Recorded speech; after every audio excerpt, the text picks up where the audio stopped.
Όταν όλο δεν είναι καλά με τον εαυτό του, όσα χρήματα και να βγάλει, ό,τι και να κάνει στη ζωή του, θα είναι δυστυχισμένος. Θα αρχίσω να σου λέω όχι. Θα αρχίσω να κάνω αυτό που εγώ θέλω, ίσως. Και εσένα αυτό μπορεί να μην σου αρέσει. Κάποιοι άνθρωποι μπορεί να φύγουν. Θα έρθουν κάποιοι άλλοι όμως. Και αυτοί οι άλλοι που θα έρθουν θα είναι άνθρωποι οι οποίοι τους αρέσει αυτή η αλλαγή. Τους αρέσει ο νέος Αργύρης, τους αρέσει ο νέος Αχιλλέας. Δεν πρόκειται ποτέ να αλλάξει κάποιος, αν του πω εγώ ή εσύ να αλλάξει. Πρέπει να έρθουν έτοιμοι για να αλλάξουν. Ή τουλάχιστον αρκετά έτοιμοι. Αν εγώ φοράω μία μάσκα και όλοι γύρω μου τους αρέσει η μάσκα που φοράω και με κάνουν παρέα για αυτή τη μάσκα. Δεν τους αρέσει ο πραγματικός μου εαυτός, αυτός που είναι πίσω από τη μάσκα, τους αρέσει η μάσκα που εγώ τους παρουσιάζω. Όταν εγώ βγάλω αυτή τη μάσκα, πόσοι από αυτούς θα μείνουν?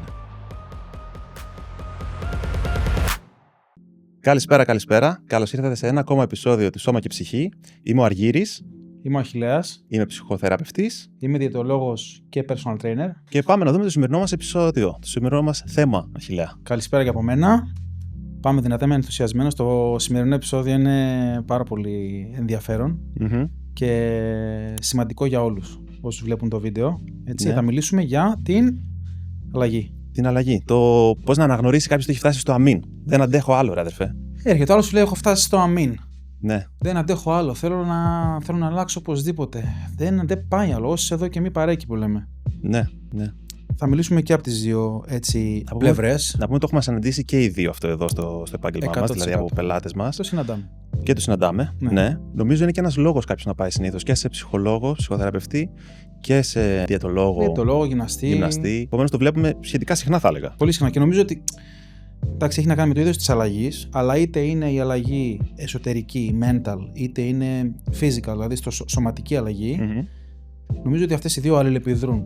Γι' αυτό έχουμε κάνει και αυτό το κανάλι, άλλωστε το Σώμα και Ψυχή, γιατί αυτά τα δύο είναι ένα. Έτσι. Ναι. Άρα, πολλές φορές αυτό που έχω παρατηρήσει εγώ, έτσι, και η επιστήμη το δείχνει, ότι καμιά φορά, αν θες να αλλάξεις την ψυχολογία σου, όπως κάποιος που μπορεί να έχει κατάθλιψη, για παράδειγμα, συστήνουν κίνηση, συστήνουν περπάτημα, συστήνουν φυσική δραστηριότητα. Σωστά. Ναι. Εγώ τους λέω πάντα ότι πρέπει να κάνουμε meet τις βασικές μας ανάγκες. Πρέπει να ξεκινήσουμε με αυτές. Ναι. Δηλαδή, όπως είναι η κίνηση, όπως είπες, το να τρώω ό,τι χρειάζεται ο οργανισμός, να τρώω σωστά, να πίνω νερό. Να φροντίσω τον εαυτό μου. Να φροντίσω τον εαυτό μου. Ναι. Αν δεν κοιμάμαι, δεν τρώω, δεν κουνιέμαι, το μυαλό θα αρχίσει να πέφτει κι αυτό. Δηλαδή, θα αρχίσει να δημιουργεί κάποια συμπτώματα. Σωστά. Δουλεύουν και με τις δύο μεριές. Επομένως, όταν κάποιος έχει κατάθλιψη, έχει άγχος, έχει κάποια προβλήματα, να το πω, εγώ πάντα συστήνω τις βασικές ανάγκες να τις δούμε πού βρίσκονται και να αυξήσουμε λίγο την τροφή, να αυξήσουμε την ισορροπημένη ίσως διατροφή. Το νερό, πάντα τους λέω να πίνουν αρκετό νερό, και την κίνηση. Φρέσκο αέρα.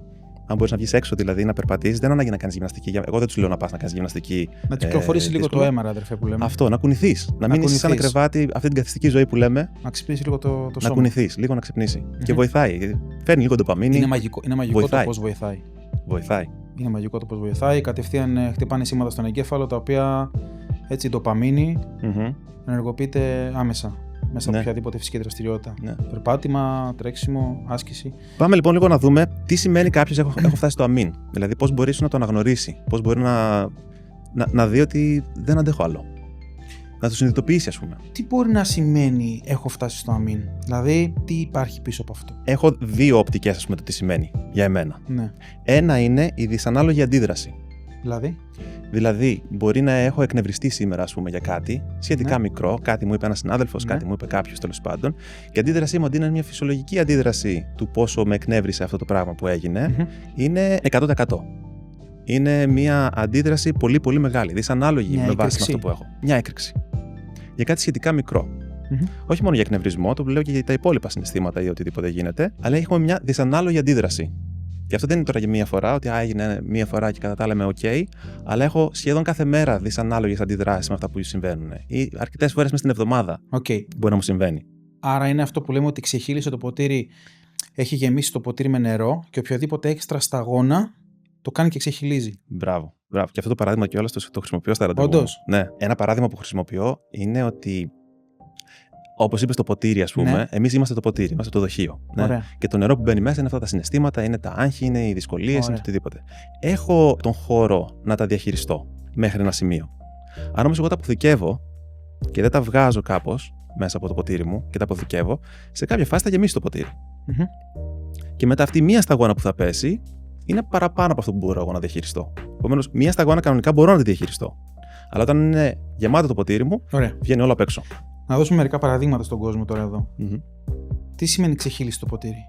Δηλαδή, ένα παράδειγμα μόλις στο μυαλό μου είναι ότι αρχίζω και μιλάω άσχημα και είμαι αγενής. Βλέπουμε κόσμο που μιλάει άσχημα στους γονείς του, μιλάει άσχημα στο σύντροφό του, στη σύζυγο ή στο σύζυγο. Είναι αυτό μια ένδειξη ότι έχει φτάσει το ποτήρι εκεί ψηλά, η στάθμη του νερού, και ότι ο άλλος, ενώ δεν φταίει που είναι δίπλα μου, έρχεται με καλές προθέσεις, εγώ γίνομαι επιθετικός? Είναι μια ένδειξη. Είναι μια ένδειξη. Γιατί έχουμε πάλι μια δυσανάλογη αντίδραση σε αυτό που γίνεται. Μπορεί δηλαδή να με εκνεύρισε ο γονιός, να με εκνεύρισε κάποιος ή κάτι να γίνει, και γι' αυτό να είμαι λίγο πιο απότομος. Όπου εκεί συχαίωμαι λίγο άσχετα πράγματα μεταξύ τους. Εγώ μπορεί να νευρίασα με τον εαυτό μου επειδή έκανα, για παράδειγμα, ένα κακό γεύμα και δεν τήρησα την υπόσχεση στον εαυτό μου να προσέξω τη διατροφή μου. Και λόγω αυτού, σύνολα τα υπόλοιπα που γίνανε τον τελευταίο μήνα, δίμηνο, τρίμηνο, χρόνο ή χρόνια. Γέμισε το ποτήρι κατά πολύ και ξεσπάω σε οποιοδήποτε. Και αυτό μπορεί να μην έχει και σταματημό, έτσι. Μπορεί να είναι μια διαρκής συμπεριφορά δυσανάλογη, όπως είπες. Ναι. Και αυτό που λέω στα ραντεβού ουσιαστικά είναι ότι πρέπει να δούμε ποιος φέρνει το νερό μέσα. Άμα είναι μια κανάτα που βάζει νερό, ας πούμε, από πού έρχεται αυτό το νερό. Πώς μπορώ εγώ να την κατεβάσω λίγο αυτή την κανάτα, να μπαίνει λιγότερο νερό μέσα στο ποτήρι μου, αν μπορώ. Και επίσης να αρχίσω ίσως να κάνω κάποιες τρύπες στην κάτω μεριά του ποτηριού, οι οποίες θα βγάζουν νερό σιγά-σιγά. Άρα μπορώ να ελέγχω λίγο πού βρίσκεται η στάθμη του νερού μέσα στο ποτήρι. Να τα πιάσουμε ένα-ένα. Ναι. Καταρχάς, εδώ μιλάμε για οποιαδήποτε αλλαγή. Για οποιαδήποτε αλλαγή μιλάμε, έτσι. Γιατί έχει να κάνει όλα. Με σωματική αλλαγή, με συμπεριφορική αλλαγή, οτιδήποτε, έτσι. Ναι. Τι αντιπροσωπεύει το νερό? Στη δική μου πλευρά θα έλεγα ότι είναι πιο πολύ τα συναισθήματα, ας πούμε. Ναι. Δηλαδή, είμαι εγώ το δοχείο και μπορώ να πάρω αυτά τα συναισθήματα, μπορώ να τα διαχειριστώ σε έναν βαθμό. Διάφορα συναισθήματα.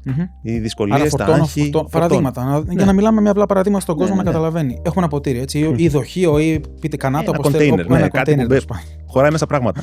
Έτσι. Άρα, βάζω μέσα συναισθήματα. Στεναχώρια, θυμό, απογοήτευση, περιοριστικές πεποιθήσεις, όλα αυτά που χτίζουν. Τι θα μπορούσε να είναι η τρύπα σε αυτό το κοντέινερ που είπες? Μπράβο.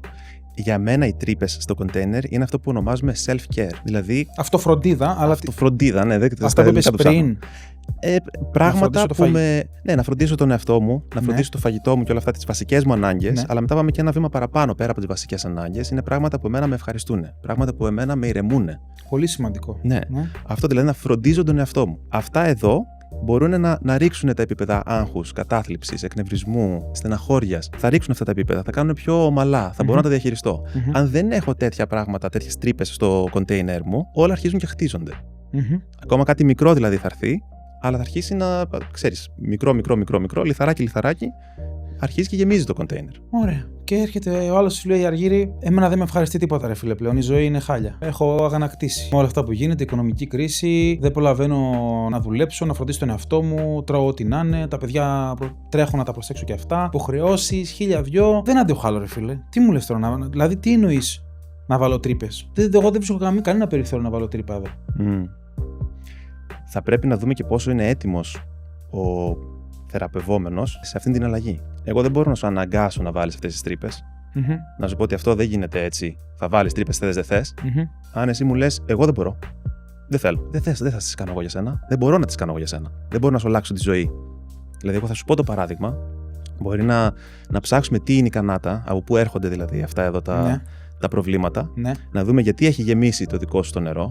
Πώς μπορούμε να αδειάσουμε το νερό σου. Οι τρύπες είναι ένα παράδειγμα να αδειάσουμε το νερό. Και αν εσύ μου λες, δεν θέλω τίποτα από όλα αυτά. Μετά η ερώτηση είναι γιατί είσαι εδώ. Γιατί έχεις κλείσει αυτά τα ραντεβού και μου λες ότι θέλω μια αλλαγή.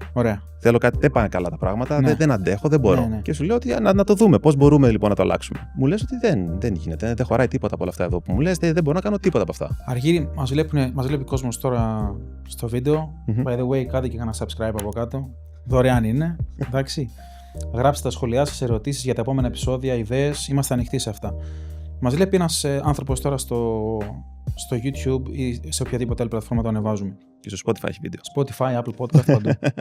Και σου λέει: Κάτσε, ρε φίλε, εγώ δεν έχω ξεκινήσει θεραπεία. Δεν πηγαίνω σε ψυχολόγο. Αλλά θέλω να δω αυτό το βίντεο γιατί μπορεί να με βοηθήσει να κάνω αλλαγή. Άρα, ας βγάλουμε λίγο το κομμάτι ήρθε σε εμένα για αλλαγή. Ας μιλήσουμε για τον άνθρωπο που βλέπει αυτό το βίντεο αυτή τη στιγμή. Ναι. Του οποίου το ποτήρι είναι έτοιμο να ξεχυλήσει ή έχει ξεχυλήσει τέλος πάντων. Και προσπαθεί να βρει μια διέξοδο, να βρει μια λύση αποτελεσματική. Ωραία. Κρατάμε το ότι πρέπει να σιγά σιγά να αρχίσει να κάνει πράγματα που τον ευχαριστούν. Σωστά. Να προσθέσω μήπως εδώ ότι η ιεραρχία των προτεραιοτήτων. Ναι. Σωστά. Ναι. Είναι κάτι που είναι σημαντικό. Δηλαδή, μήπως αρχίζω και εξοδεύω τόσο πολύ χρόνο σε πράγματα τα οποία δεν με πάνε μπροστά και δεν με βοηθάνε στην καθημερινότητά μου και θα μπορούσα στην πραγματικότητα να σώζω λίγο χρόνο, απλά ρυθμίζοντας τα λίγο καλύτερα ή ακόμα και δίνοντας κάποια καθήκοντα σε κάποιον άλλον να τα κάνει. Π.χ. αντί να μαγειρεύω 3 ώρες ένα φαγητό που παίρνει 3 ώρες στο φούρνο, να κάνω ένα γρήγορο γεύμα των 15 λεπτών. Θα μου γλιτώσει 2,5 ώρες να ασχοληθώ με τον εαυτό μου. Είναι και αυτό κάτι. Σωστά. Είναι σίγουρα. Άμα είναι ο χρόνος κάτι που μας λείπει, ναι. Σίγουρα αυτό δεν είναι ένα παράδειγμα, ναι. Ναι, γιατί ο άλλος σου λέει δεν προλαβαίνω, κάνω 1002 πράγματα. Άρα μιλάμε για χρόνο. Διαχείριση χρόνου. Διαχείριση χρόνου. Ο χρόνος είναι ίδιος για όλους. Ακριβώς. Γιατί ένα είναι ότι μπορεί να κάνω 2,5 ώρες το φαγητό, ας πούμε, να γλιτώσω 2,5 ώρες από εκεί, αλλά μετά είναι πόσα ναι έχω πει. Πόσες αρμοδιότητες έχω πάρει πάνω μου. Ωραία. Πόσα όχι μπορώ να πω. Ωραία. Τι όρια μπορώ να βάλω για να βρω τον χρόνο. Γιατί άμα λέμε ναι σε όλα, ναι, ο χρόνος δεν φτάνει. Ναι, είπα ναι τώρα. Ενώ δεν συμφωνώ μαζί σου. Πες όχι. Άρα...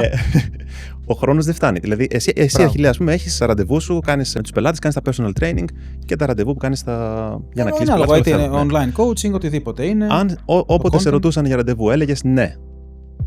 Θα σου έφταναν 24 ώρες. Πάντα λες ναι, δεν έχεις την επιλογή του όχι ή δεν με βολεύει ή δεν μπορώ.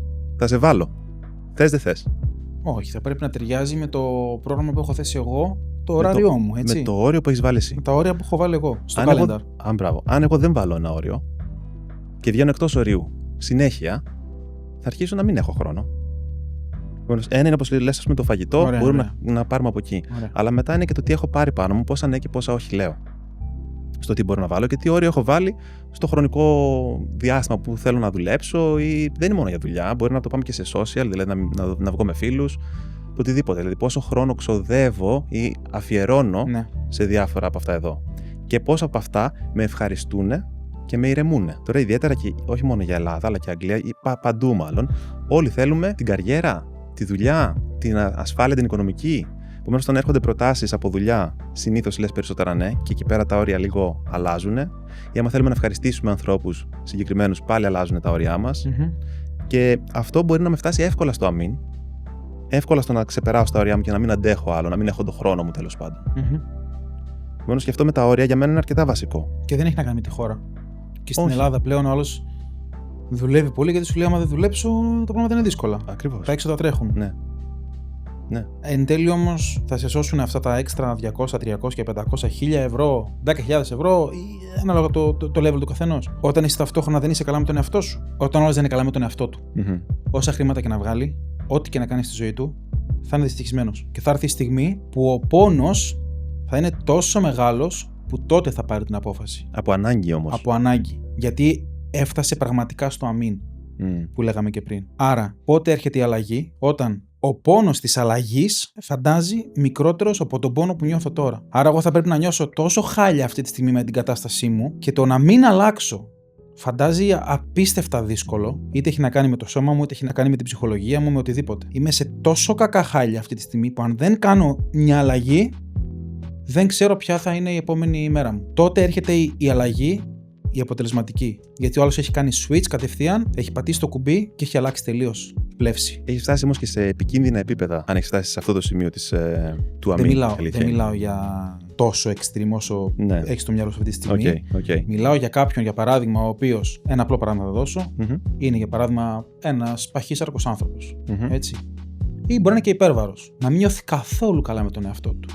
Μηδέν αυτοαγάπη, όπως είχαμε πει και σε ένα άλλο επεισόδιο. Μηδέν αυτοεκτίμηση, αυτοαγάπη. Και έχει κλειστεί μέσα στον εαυτό του. Έχει φτάσει σε μια ηλικία τέτοια που πλέον βιολογικά δεν μπορεί να κάνει οικογένεια. Δεν μπορεί να τεκνοποιήσει. Σωστά. Είτε μιλάμε για άντρα είτε για γυναίκα. Σε διαφορετική ηλικία για τον καθένα, αλλά και για τους δύο ισχύει. Και έχει φτάσει στο αμήν. Και το όνειρο του να κάνει οικογένεια, του να κάνει παιδιά, φαντάζει απίθανο. Αυτό είναι ένα αμήν. Σε εισαγωγικά. Ναι. Το ότι εγώ δεν μπορώ να νιώσω καλά με τον εαυτό μου, ώστε να βγω έξω από το σπίτι μου και να γνωρίσω κόσμο, να βρω έναν σύντροφο, είναι ένα τέτοιο παράδειγμα. Και μου έρχονται τέτοια άτομα. Μου χτυπάνε την πόρτα και μου λένε: Αχιλλέα, θέλω βοήθεια. Την πόρτα του Instagram. Την πόρτα σε εισαγωγικά. Ή των social media. Και μου λένε: Αχιλλέα, θέλω βοήθεια. Δεν νιώθω καλά με τον εαυτό μου. Δεν πάει άλλο. Δεν μπορώ να βρω κοπέλα τα τελευταία 5, 10, 15 χρόνια. Αυτός ο άνθρωπος έχει έρθει για ένα σοβαρό λόγο. Έχει σοβαρό κίνητρο για αλλαγή. Και του λείπει η κατεύθυνση, του λείπει η δομή, η στρατηγική, το σύστημα. ώστε να το ακολουθήσει και να προχωρήσει. Έχει δυνατό κίνητρο, έχει δυνατό γιατί να αλλάξω. Το γιατί να αλλάξω είναι αυτό που ψάχνουμε. Ακριβώς. Και είναι πολύ, πολύ δυνατό αυτό εδώ. Αν δεν είναι δυνατό το γιατί να αλλάξω, σημαίνει ότι δεν έχω τόσο δυνατό πόνο για αλλαγή. Άρα ο πόνος της αλλαγής φαντάζει πάρα πολύ μεγάλος και δύσκολος. Ενώ για κάποιον που το γιατί του είναι πάρα πολύ δυνατό, ο πόνος της αλλαγής, δεν μοιάζει και πολύ εύκολος, αλλά μοιάζει λίγο πιο εύκολο από το να μείνω εδώ που είμαι τώρα. Αυτό εννοούσα πριν. Το έχουμε? Ναι. Και συμφωνείς, φαντάζομαι. Ναι, συμφωνώ. Απλά όταν πήγαμε στο αμήν, όπως είπες, στο δικό μου επάγγελμα μπορεί να πάει και σε επικίνδυνα μονοπάτια, ας πούμε. Μπορείς αυτό δεν θέλουμε. Να πεις τι γίνεται. Όχι, είναι σε αυτοκτονικούς ιδεασμούς και τάσεις και αυτά, ας πούμε. Δηλαδή μπορεί να φτάσει εκεί πέρα το αμήν. Εκεί μιλάμε για κλινική. Εκεί πέρα αρχίζεις να πας σε τέτοια μονοπάτια, γι' αυτό το λέω. Ότι μπορεί να γίνει αρκετά επικίνδυνο το να φτάσω σε αυτό το σημείο για να πω τώρα χρειάζομαι βοήθεια. Εκεί μιλάμε για κλινική κατάσταση η οποία θα πρέπει να διαγνωστεί ή έχει διαγνωστεί από έναν ειδικό ή όχι. Όχι. Στον αυτοκτονικό ιδεασμό δεν χρειάζεται να έχει γίνει κάποια διάγνωση.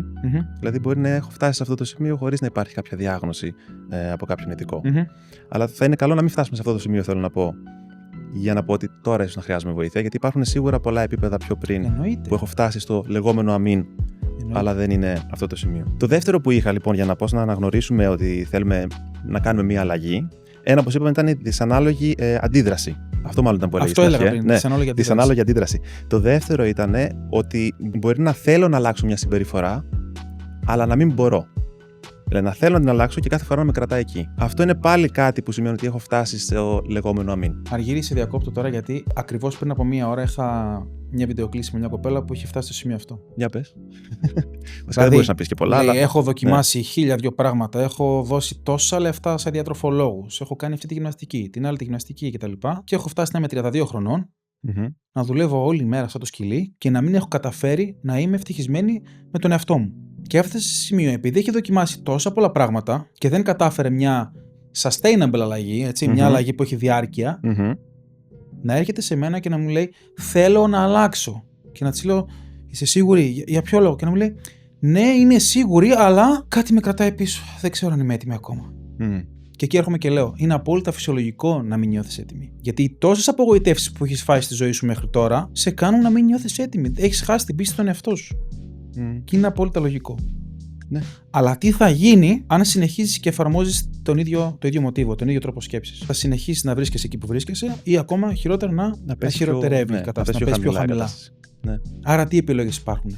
Μένεις εδώ που είσαι, που δεν σ' αρέσει, ή συνεχίζεις και προσπαθείς υπό άλλο πρίσμα, σε ένα άλλο πλαίσιο, με ένα άλλο τρόπο σκέψης? Περισσότερη θετικότητα ενδεχομένως, πιο χαλαρά όρια και το όριο της αποτυχίας, ρε φίλε. Δηλαδή, γιατί πρέπει όλα να πετυχαίνουν κάθε εβδομάδα, όλος να χάνει 1 κιλό τη βδομάδα? Και τι θα γίνει δηλαδή, άμα δεν χάσει καθόλου μια εβδομάδα? Αυτό είναι και αυτό μεγάλη συζήτηση. Όχι, αυτό είναι μεγάλη συζήτηση, γιατί όλοι περιμένουν ότι η αλλαγή είναι μια γραμμή. Μια γραμμή που πάει συνέχεια προς τα πάνω. Κάθε μέρα γίνομαι καλύτερος από χθες. Μια ευθεία γραμμή. Κάθε μέρα καλύτερος από χθες. Κάθε φορά χάνω 1 κιλό κάθε μέρα. Κάθε ραντεβού που κάνεις με ψυχολόγο πάει καλύτερα και μαθαίνω πράγματα αυτό μου σε κάθε ραντεβού. Ενώ στην πραγματικότητα έχει τα ups and downs. Έχει κλάματα, στον ψυχολόγο. Ναι. Εννοείται. Ένα ραντεβού θα είναι καλό, ένα ραντεβού θα είναι κακό. Ένα ραντεβού θα είναι εύκολο, ένα ραντεβού θα είναι δύσκολο. Και αυτά μπορεί να αλλάξουν μέσα σε μια εβδομάδα, μπορεί να αλλάξουν μέσα σε έναν χρόνο, μπορεί να αλλάξουν σε ένα μήνα, δηλαδή αλλάζει συνέχεια. Και το ίδιο ισχύει και με τα κιλά και με το πώς βλέπουμε τον εαυτό μας, δηλαδή και στη διάρκεια της γυμναστικής. Μόνο αυτό είναι ίσως και μεγάλο θέμα γενικότερα. Αλλά ισχύει ότι αυτό είναι ένα άλλο αμήν, ότι έχω φτάσει σε ένα σημείο ότι θέλω να αλλάξω αυτή τη συμπεριφορά, αλλά δεν μπορώ. Τι μας κρατάει πίσω? Θέλω την αλλαγή. Τι μας κρατάει πίσω? Αυτό πρέπει να ψάξει ο καθένας, με λίγα λόγια. Τι με εμποδίζει να κάνω την αλλαγή που θέλω τόσο πολύ? Πού το χάνω? Έχω χάσει την πίστη μου στον εαυτό μου. Έχω χάσει την πίστη μου στο ότι μπορώ να αλλάξω. Δεν με φαντάζομαι όπως θα ήθελα να με φαντάζομαι. Δεν τολμάω να κάνω εικόνα τον εαυτό μου εκεί που θέλω να είναι. Γιατί δεν έχω δώσει χρόνο, σωστή προσπάθεια και υπομονή και αγάπη στον εαυτό μου. Σιγά σιγά να φτάσει εκεί. Και αν δεν φτάσει εκεί, ας φτάσει κάπου στη μέση. Πώς λέμε, στόχευε τα αστέρια, δεν υπάρχει κάπως, για να φτάσει στο φεγγάρι, κάτι τέτοιο. Και εγώ έτσι το λέω, ναι. Κάνε μια εικόνα τον εαυτό σου, ξεκινά σιγά σιγά, με δομή, στρατηγική, με μια δομή σωστή, ρε παιδί μου. Έτσι, και δώσε και λίγο πιο χαλαρά όρια στον εαυτό σου. Δεν χρειάζεται μαστίγιο. Αν δεν πάει καλά, όλα καλά. Και τι έγινε, συνεχίζουμε. Ναι. Και πολλές φορές, Αχιλλέα, περιμένουν κάποιον από έξω να έρθει να κάνει αυτή την αλλαγή. Έναν ψυχολόγο. Πέστα. Έναν διατροφολόγο, έναν γυμναστή. Περιμένουν δηλαδή αυτή η αλλαγή ότι εγώ σκέφτομαι να την κάνω. Δεν είμαι σίγουρος ακόμα, σκέφτομαι να την κάνω. Γιατί έχω φτάσει κοντά σε αυτό το αμήν. Αυτό το κορμί έχει φτιαχτεί με προπονήσεις όχι μόνο δικές μου και των πελατών. Εγώ γυμνάζομαι για αυτούς. Κάποιοι έτσι νομίζουν. Και αυτό περιμένουν, δηλαδή ότι μέσα από αυτό το ραντεβού ή μέσα από τις συνεδρίες, από το οτιδήποτε, θα γίνει αυτή η αλλαγή. Αλλά η αλλαγή πρέπει να έρθει από μέσα. Πρέπει εγώ να θέλω να την κάνω αυτή την αλλαγή. Πολύ σωστό. Δεν πρόκειται ποτέ να αλλάξει κάποιος αν του πω εγώ ή εσύ να αλλάξει. Ναι. Πρέπει να πάρει απόφαση μόνος του ότι θέλει να αλλάξει και ότι ο πόνος της αλλαγής είναι μικρότερος από τον πόνο να μην κάνω τίποτα. Mm-hmm. Και εφόσον έρθει έτοιμος για την αλλαγή, εμείς να κατευθύνουμε τον άνθρωπο αυτό με τις γνώσεις μας, την εμπειρία μας και τα συστήματά μας και την παρακολούθηση σε συνεργασία, σε μια υγιή σχέση εμπιστοσύνης και σιγά σιγά με το σύστημα ανατροφοδότης, πώς το λέω εγώ, έτσι, γιατί αυτό είναι στην ουσία. Δίνω feedback στον επαγγελματία υγείας, άσκηση, οτιδήποτε είναι και μου δίνει αυτός ένα feedback από την πλευρά του. Και συνεχίζουμε. Αυτή είναι μια σχέση αλληλεπίδραση, είναι το coaching. Ή η θεραπεία. Ναι. Και σιγά σιγά φτάνουμε προς το στόχο μας. Αλλά πρέπει να έρθουν έτοιμοι για να αλλάξουν. Ή τουλάχιστον αρκετά έτοιμοι και να τους λείπει το τσακ. Λίγο η σπίθα. Ναι. Για να φύγουμε, να βάλουμε μπρος. Θέλουμε αυτή την απόφαση. Να έχει πάρει ο άνθρωπος την απόφαση ότι εγώ θέλω να την κάνω αυτή την αλλαγή. Και γι' αυτό ουσιαστικά συζητήσαμε σήμερα για το πώς θα καταλάβω ότι έχω φτάσει σε σημείο να θέλω να κάνω αυτή την αλλαγή. Μου έχουν έρθει άνθρωποι και μου λένε, πάντα ρωτάω στο τηλέφωνο, λέω καλησπέρα κτλ. Τι σας φέρνει εδώ, πώς θα μπορούσα να βοηθήσω, πού βρήκατε τον αριθμό μου, τα στοιχεία μου κτλ. Μου λέει, προχθές με πήραν στο τηλέφωνο, μου λέει, μου βρήκε, λέει, ανέβασε, λέει, κάτι στο Greeks in London, στο Facebook group και το είδε η γυναίκα μου. Και μου λέει, γιατί δεν παίρνεις τηλέφωνο το παλικάρι αυτό να σε βοηθήσει. Μου λέει, και σε πήρα τηλέφωνο. Δεν το είδα εγώ, η γυναίκα μου το είδε. Το είδε η γυναίκα του, δηλαδή πήρε ένα εξωτερικό ερέθισμα και με πήρε τηλέφωνο για να αλλάξει αυτός, όχι η γυναίκα του. Και του λέω, εσύ θέλεις να αλλάξεις? Μου λέει, πρέπει. Πού θα πάει αυτή η κατάσταση? Με αυτή την κοιλιά, μου λέει, δεν γίνεται. Έχω χολυστερίνη, Ένα λεπτό, λέω. Εσύ θέλεις να αλλάξεις? Θέλω, δεν θέλω, πρέπει να αλλάξω. Τα λόγια έχουν δύναμη. Τα λόγια είναι η σκέψη.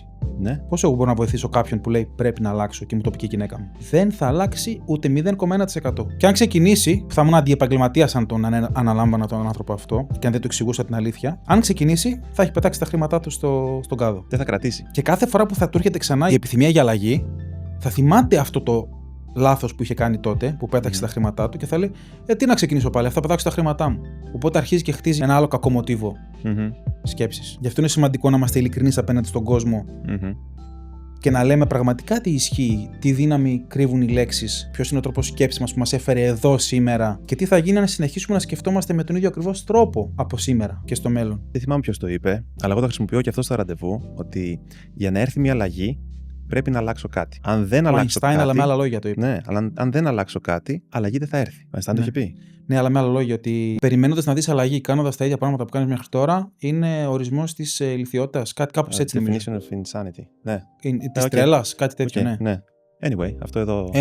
Κάτι άλλο τώρα, έτσι. Ναι. Όταν κάποιος θέλει να αλλάξει, έχει ποτέ σκεφτεί τι αλλαγές πραγματικές θα φέρει αυτό στη ζωή του? Θέλει ο άλλος να χάσει 20 κιλά, να βελτιώσει τη διατροφή του, να αρχίσει να γυμνάζεται. Έχει καθίσει να σκεφτεί τι αλλαγές θα φέρει αυτό στη ζωή? Τι θα κερδίσει, τι θα χάσει, ποιες ισορροπίες θα διαταραχθούν, αν διαταραχθούν? Είναι αυτό διατηρήσιμο? Είναι κάτι που μπορεί να το κάνει για πάντα? Όταν λες ισορροπίες, εννοείς με τους γύρους του? Με τους γύρω ανθρώπους, με σχέσεις, αυτό εννοείς? Όλα. Κάθε τι που συμβαίνει γύρω μας, οποιαδήποτε σχέση με άλλους ανθρώπους, συναδέλφους, οικογένεια, σύντροφο, σύζυγο κτλ.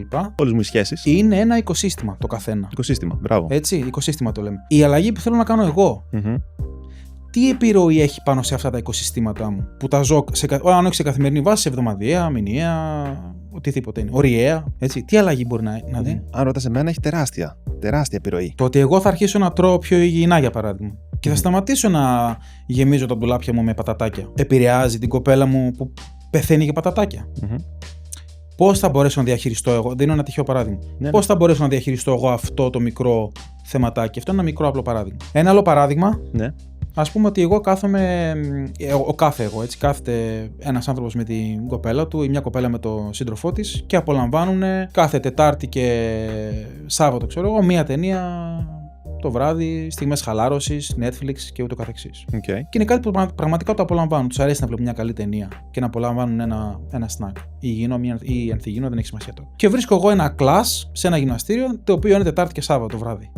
Παράδειγμα. Ενώ ξέρω ότι εκείνες οι μέρες είναι οι μόνες μέρες που μπορώ να δω την ταινία με τον σύντροφό μου ή τη σύντροφό μου. Και λέω, εγώ θα κάνω την αλλαγή. Είπα, θα αλλάξω. Θα πάω σε αυτό το κλάσ. Θα πάω να κάνω αυτό το, spinning class που είναι Τετάρτη Σάββατο βράδυ. Δεν θα διαταράξει το οικοσύστημα το δικό μου με τη σχέση μου. Θα αλλάξει. Το διαταράξει. Ναι. Άρα τι πρέπει να κάνω, είτε να δω τι άλλες επιλογές έχω. Δεν είναι υποχρεωτικό να πας να κάνεις αυτό το spinning. Υπάρχουν και άλλοι τρόποι. Ή να κάτσω και να συζητήσω με αυτόν τον άνθρωπο του οικοσυστήματος αυτού και να δω πόσο θα τους επηρεάσει αυτό αν το κάνω εγώ. Είναι OK αν εγώ κάνω μια αλλαγή. Τι άλλο μπορούμε να κάνουμε για να περάσουμε χρόνο μαζί μέσα στην εβδομάδα. Ή υπάρχει κάποια άλλη μέρα που μπορούμε να δούμε την ταινία αυτή που θέλαμε να δούμε. Πάλι δίνω ένα τυχαίο παράδειγμα. Ο καθένας μπορεί να ταυτιστεί και να βάλει τα παραδείγματα της ζωής του. Σίγουρα. Εγώ μπορώ να το πάω και ένα βήμα παραπέρα, λίγο Αχιλλέα. Για πες. Εγώ μπορεί να πάω σε έναν ψυχολόγο γιατί θέλω να δουλέψω λίγο την αυτοεκτίμησή μου. Θέλω να είμαι λίγο πιο δυνατός στο confidence που έχω με τους ανθρώπους. Εσύ έχεις ήδη σχέσεις όμως. Με κοπέλες, με αγόρια, με φίλους, με οικογένειες. Έχεις συγκεκριμένες σχέσεις. Αυτή τη στιγμή με τη χαμηλή αυτοεκτίμηση που έχεις. Ναι. Σε ξέρουν για αυτός που είσαι. Όταν εσύ θα κάνεις αυτή την αλλαγή, ας πούμε, μέσα από τα ραντεβού και θα χτιστεί η αυτοεκτίμησή σου, θα ανέβει το confidence που έχεις. Άλλο confidence, άλλο self-esteem, ναι. Αυτοπεποίθηση είναι να δέσω τα κορδόνια μου. Ναι. Αν δεν έχω την αυτοπεποίθηση να τα δέσω. Ναι. Αυτοεκτίμηση είναι κάτι πιο βαθύ, δεν είναι. Ναι, πώς νιώθω εγώ για τον εαυτό μου. Ναι. Αλλά θέλω να πω ότι άμα γίνει μια αλλαγή εκεί πέρα, μας έχουν συνηθίσει στο οικοσύστημά σου, έχουν συνηθίσει συγκεκριμένα. Ωραία. Εσύ θα έρθεις μετά αντιμέτωπος λίγο με αυτό το οικοσύστημα. Γιατί η δική σου αλλαγή θα αλλάξει και τις σχέσεις που έχεις αντίστοιχα. Γιατί περιμένουν από σένα συγκεκριμένα πράγματα που είναι για κάποιον που έχει χαμηλή αυτοεκτίμηση, χαμηλό confidence, το οτιδήποτε. Αλλά τώρα που εγώ έχω άλλο confidence, θα αρχίσουν να σου λέω όχι. Θα αρχίσουν να κάνω αυτό που εγώ θέλω, ίσως. Και εσένα αυτό μπορεί να μην σου αρέσει. Και εκεί πέρα μπορεί να αλλάξει η σχέση μας. Μπορείτε να σπάσει ακόμα και μια σχέση. Γι' αυτό εγώ πολλές φορές λέω και σε πελάτες μου ότι όταν θα γίνει αυτή η αλλαγή και όπως είπες για το οικοσύστημα, να δούμε το οικοσύστημα, κάποιοι άνθρωποι γύρω σου μπορεί να φύγουν. Και είναι OK αυτό. Είναι OK. Σχεδόν το περιμένουμε. Από την ψυχολογική άποψη, σχεδόν το περιμένουμε. Γιατί θα κάνω μια αλλαγή. Άμα αλλάξω εγώ εντελώς δεν μπορεί να το αλλάξει, αλλά άμα αλλάξω αυτός που είμαι, κάποιοι από τους ανθρώπους που έχω γύρω μου με ήθελαν έτσι όπως ήμουν. Σε έχουν συνηθίσει, σε έχουν φτιάξει μέσα στο μυαλό τους. Δεν είσαι ο Αργύρης για αυτούς, είσαι η έννοια του Αργύρη που έχουν φτιάξει αυτοί στο μυαλό τους τόσα χρόνια. Μπράβο. Άρα, όσο καλύτερα σε ξέρει κάποιος, τόσο πιο δύσκολο θα είναι για αυτούς η δική σου αλλαγή. Ανάλογα πόσο μεγάλη είναι και αυτή. Μπράβο. Ναι, εννοείται. Αυτό όπως είπαμε, δεν είναι κάτι αρνητικό. Γιατί η αλλαγή που θέλουμε να κάνουμε συνήθως είναι μια θετική αλλαγή. Δεν θέλω να πάω σε κάποιον να ρίξω, ξέρω εγώ και αυτά. Επομένως, θα αλλάξουν και αυτές τις δύο σχέσεις. Κάποιοι άνθρωποι μπορεί να φύγουν. Θα έρθουν κάποιοι άλλοι όμως. Και αυτοί οι άλλοι που θα έρθουν κοντά σου ή αυτοί που ή με αυτούς που θα δεις εσύ πιο πολύ, θα είναι άνθρωποι οι οποίοι τους αρέσει αυτή η αλλαγή. Τους αρέσει ο νέος Αργύρης, τους αρέσει ο νέος Αχιλλέας. Η έννοια του Αργύρη θα είναι ο καινούριος Αργύρης. Ναι, και είναι αυτή που παρουσιάζεις. Αυτό ακριβώς. Ναι. Επομένως, γι' αυτό θέλω δηλαδή αυτό είναι το επόμενο level για εμένα. Ένα είναι όπως είπες το spinning class κλπ. Αλλά μετά είναι και οι συμπεριφορές μας, οι σκέψεις μας. Ότι άμα εγώ τα αλλάξω αυτά εδώ, θα αλλάξει και τις σχέσεις που έχω με κάποιους ανθρώπους που μου είχαν συνηθίσει σε αυτό το. Με αυτές τις σκέψεις. Είναι σημαντικό να επικοινωνούμε την αλήθεια μας με τους ανθρώπους αυτούς και να τους εκφράσουμε ότι εμείς προσπαθούμε να κάνουμε αυτή την αλλαγή γι' αυτό και γι' αυτό το λόγο, ώστε να μην τους έρθει ξαφνικά αυτή η αλλαγή. Ναι. Άρχισε άλλος ψυχοθεραπεία και ξαφνικά άρχισε να μιλάει για το. Για τον υγιή τρόπο σκέψης και ότι όλα θετικά και κλείστε τις ειδήσεις, είναι αρνητικά. Δηλαδή. Ένα παράδειγμα που χρησιμοποιώ για να το καταλάβει πιο εύκολα ο κόσμος είναι το να φοράμε μάσκες. Αν εγώ φοράω μία μάσκα, ναι, και όλοι γύρω μου τους αρέσει η μάσκα που φοράω και με κάνουν παρέα για αυτή τη μάσκα. Δεν τους αρέσει ο πραγματικός μου εαυτός, αυτός που είναι πίσω από τη μάσκα, τους αρέσει η μάσκα που εγώ τους παρουσιάζω. Όταν εγώ βγάλω αυτή τη μάσκα, πόσοι από αυτούς θα μείνουν, πόσοι από τους ανθρώπους που ήταν γύρω μου, που τους άρεσε η μάσκα μου, θα μείνουν από τη στιγμή που εγώ θα βγάλω τη μάσκα. Βαθύ. Ιδανικά θέλουμε οι άνθρωποι που είναι γύρω σου να είναι γύρω σου επειδή θέλουν και δέχονται τον πραγματικό σου εαυτό, όχι τη μάσκα. Αλλά πέρα έχουμε δύο κομμάτια, έτσι όπως το βλέπω εγώ. Το ένα είναι εγώ τι τους παρουσιάζω, γιατί εγώ επιλέγω ίσως να φορέσω αυτή τη μάσκα και γιατί. Και το άλλο είναι να είμαι OK ότι αν δείξω τον πραγματικό μου εαυτό, ότι κάποιοι θα φύγουν, κάποιοι θα έρθουν, μπορεί να έχω λιγότερους φίλους να το πω. Αλλά αυτοί οι φίλοι που θα έχουν τον πραγματικό Αργύρη στο μυαλό, ναι, και όχι τη μάσκα του. Πολύ ωραίο αυτό, βαθύ, αλλά είναι η αλήθεια. Γι' αυτό και βλέπουμε πολλοί άνθρωποι που αλλάζουν ψυχήτε και σώματι, να χωρίζουν, να αλλάζουν παρέες, φίλους, περιβάλλοντα, συνήθειες. Ναι. Το οποίο είναι λίγο όπως και το αυγό με την κότα που λέμε. Απ' τη μία, για να αλλάξεις, είναι καλό να αλλάξεις περιβάλλοντα. Δηλαδή λένε, αν κάνεις παρέα με 5 ανθρώπους που είναι, για παράδειγμα, broke, που είναι. Πώς λέγεται? Δεν έχουν λεφτά, εννοείς? Ναι, ρε παιδί μου. Δεν δουλεύουν. Αν κάνεις παρέα με 5 άστεγους ανθρώπους, θα γίνεις ο έκτος. Αν κάνεις παρέα με 5 ανθρώπους που προσέχουν την ψυχική τους υγεία, θα γίνεις ο έκτος. Αν κάνεις παρέα με άτομα που γυμνάζονται, μάντεψε τι θα γίνει. Ο έκτος. Θα γίνεις και εσύ ο έκτος. Άρα, από τη μία, ναι, φρόντισε και εσύ τα περιβάλλοντά σου να είναι τέτοια υποστηρικτικά, ώστε να έρθει αλλαγή και σε εσένα. Αλλά υπάρχει και το ανάποδο. Δηλαδή, με τη δική σου αλλαγή, σιγά σιγά θα αλλάξουν και τα περιβάλλοντά σου. Ναι. Τέλεια. Ναι. Νομίζω καλά ήταν αυτά. Καλύψαμε αρκετά θέματα. Σαφέστατα μπορούμε να μιλάμε 45 ώρες στα σταμάτα. Ωραία, ναι. Για την αλλαγή. Στο άλλο. Για την αλλαγή, ναι. Έτσι, εν κατακλείδη, μια-δυο έτσι συμβουλές για τον κόσμο που μας παρακολουθεί τώρα. Ναι. Και θέλει να αλλάξει, να βγει από αυτό το φαύλο κύκλο που ζει. Τι θα μπορούσε να κάνει για να ανοίξει αυτές τις τρυπούλες που λέγαμε στο ποτήρι πριν? Ναι. Είναι να προσέχει κάποιος τον εαυτό του. Να προσέχει τις συνήθειές του. Να παρατηρήσει στην αρχή, σίγουρα. Σίγουρα το πρώτο επίπεδο είναι αυτό. Το πρώτο βήμα είναι η παρατήρηση. Να μπορέσω να αναγνωρίσω ποιες από αυτές τις συνήθειες μου βάζουν πιο πολύ νερό στο ποτήρι και να μπορέσω να τις μειώσω. Άρα αυτή είναι σίγουρα. Το πρώτο βήμα είναι αυτό. Η παρατήρηση και η αναγνώριση. Το δεύτερο βήμα μετά θα ήταν να ξεκινήσω κάποιες συνήθειες οι οποίες εμένα με ηρεμούν. Κάποια πράγματα τα οποία με ευχαριστούν και με ηρεμούν. Να κάνω πιο πολλά από αυτά. Και εννοείται, όπως είπαμε, τις βασικές μου ανάγκες. Οι βασικές μου ανάγκες είναι από εκεί πέρα που είναι το πιο εύκολο που μπορώ να κάνω. Γι' αυτό ξεκινάμε και πάντα από εκεί. Και είναι οι βάσεις. Θέλουμε γερές βάσεις. Ο ύπνος μου, το φαγητό μου, η ενυδάτωσή μου. Μπράβο. Και η κίνηση. Και η κίνηση. Θέλουμε μία κίνηση. Να συμπληρώσω εδώ εγώ, ναι. Αν συμφωνείς. Να θέσω και αυτόν τον στόχο. Γιατί μια αλλαγή είναι ένας στόχος. Ναι. Να δω το γιατί μου. Ναι. Γιατί να αλλάξω. Ναι. Γιατί είναι στόχος μου αυτό που περιγράφω. Αν καθίσουμε και δούμε το γιατί μας και τα γράψουμε όλα, γιατί αναλυτικά όσο πιο πολλά γιατί γράψουμε και κρατήσουμε τα 5 μεγαλύτερα γιατί μας, είναι ένα πολύ ωραίο κειμενάκι που μπορούμε να διαβάζουμε κάθε μέρα και κάθε στιγμή που νιώθουμε ότι πάλι μπαίνουμε σε εκείνο το φαύλο κύκλο, τον άσχημο. Θα δούμε, αυτό είναι το γιατί μου. Γι' αυτό το λόγο πρέπει να αλλάξω. Ναι. Δεν είναι μόνο το τι πρέπει να κάνω, αλλά γιατί να το κάνω. Τι θα γίνει στη ζωή μου αν δεν αλλάξω εγώ. Πού με οδηγεί όλο αυτό. Πού με οδηγεί αυτό. Ναι. Και ναι. Συμφωνώ. Και εννοείται, παιδιά, ο Αργύρης εδώ είναι. Οποτεδήποτε χρειάζεστε. Ναι, όποια ερώτηση, το οτιδήποτε. Ναι, και εγώ εννοείται έτσι. Είτε στο κομμάτι της ψυχικής υγείας, είτε στο κομμάτι της σωματικής υγείας. Εδώ είμαστε να απαντάμε στα σχόλιά σας, στα μηνύματά σας. Feel free. Μην διστάσετε να επικοινωνήσετε μαζί μας. Απαντάμε όσο πιο γρήγορα μπορούμε. Εντάξει. Ναι. Αυτά για σήμερα. Αυτά για σήμερα. Ναι, τα καλύψαμε νομίζω όσα θέλαμε να πούμε. Και να πούμε και στον κόσμο ότι πολύ σύντομα, σε μερικούς μήνες, θα έχουμε και τον πρώτο μας καλεσμένο. Μέχρι τώρα το πάμε. Τώρα είμαστε οι δυο μας. Ναι. Solo. Σιγά σιγά θα έχουμε και κάποιον καλεσμένο εδώ πέρα. Θα έχουμε κάποιους καλεσμένους. Κάποιες ιστορίες από ανθρώπους που έχουν αλλάξει. Από ανθρώπους που έχουν δει και την ψυχική και τη σωματική αλλαγή. Από επαγγελματίες άλλους, υγείας, ψυχικής υγείας, σωματικής υγείας, διατροφολόγους, γυμναστές, γιατρούς, ψυχιάτρους. Θα φέρουμε κόσμο. Σιγά σιγά θα έρχονται εδώ πέρα. Έρχονται πολύ ωραία πράγματα, οπότε μείνετε συντονισμένοι. Κάντε like, subscribe και τα σχόλιά σας. Είμαστε ανοιχτοί να συζητήσουμε γύρω από ό,τι σας απασχολεί. Τα λέμε την επόμενη φορά στο επόμενο επεισόδιο. Τα λέμε στο επόμενο επεισόδιο, λοιπόν. Να περνάτε καλά.